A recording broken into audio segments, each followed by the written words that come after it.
A section of the UCAS application that many students seem to have particular questions about is the personal statement. This part of the application requires you to write 47 lines of text highlighting your skills and achievements and explaining your motivation to study a particular course or subject. 2/3 of your personal statement should ideally be about why you want to apply for a particular subject and how your various experiences support this choice. Try to relate everything you write in your statement to your subject area as much as possible.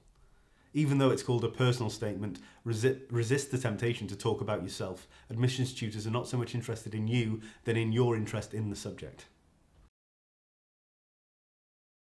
One of the first things to think about when writing your personal statement is the vocabulary that you will use. It must be well structured and read well.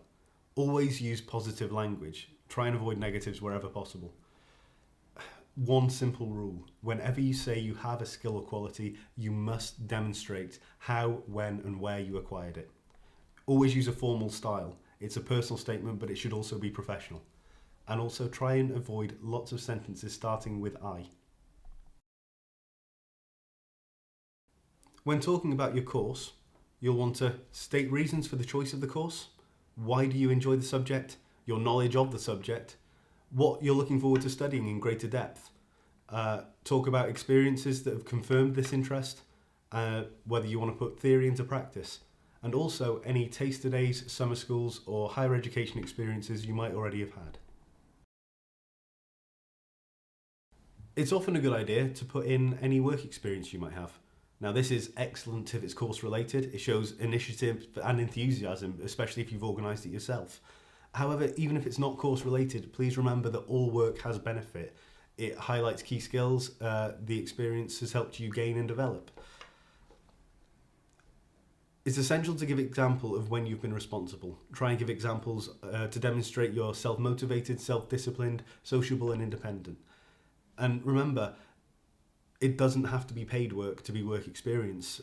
Anything you might have done with drama productions, musical instruments, musical concerts, any volunteer work you might have done, it's all valuable.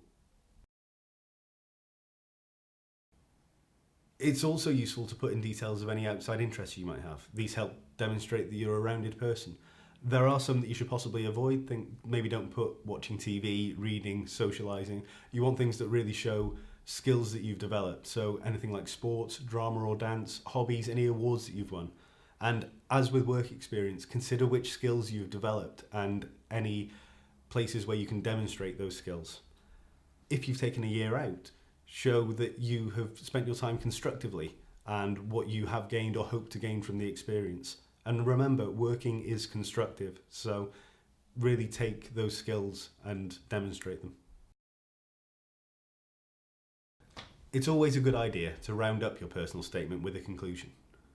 Write a concluding sentence, including your reasons for entering higher education, what you hope to gain from the experience, and what you want to do after graduation. A few useful things to remember. Make the space count. You only have 47 lines. It's about 4,000 characters, or to sum it up, about 28.5 tweets. It's not very much. Make your skills and qualities explicit. Seek other people's opinions and advice. Remember, it's formal, but it's your form. Make sure that it is reflecting you. One simple rule: whenever you say you have a skill or a quality, you must demonstrate how, where and when you acquired it. Avoid repetition wherever possible. Get all your ideas down on paper first and refine them as you go along. And remember, you have lots to offer. So remember, tease out the right points and make them count. One piece of advice we always give applicants is that it's a really, really good idea to have somebody else read your personal statement. Not only is it a very, very good way to pick up on any small spelling or grammatical errors that you might have missed, but also if it's somebody you know and trust, they might spot skills and strengths that you might not have included in your form, and then you can go and add those in later. UCAS operates a similarity detection service. With this service, all personal statements are checked against a library of those already in the system and from a variety of websites and paper publications. If you don't use your own work, then you may risk having your application declined, and the universities that you have applied to will be informed. It's always worth thinking about key skills that you can demonstrate in your personal statement.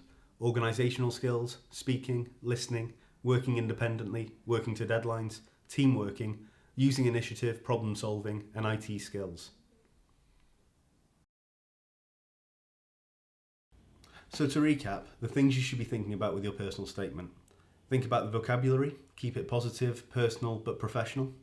Think about the course, why you've applied, the knowledge and experience that you have that helped inform that choice.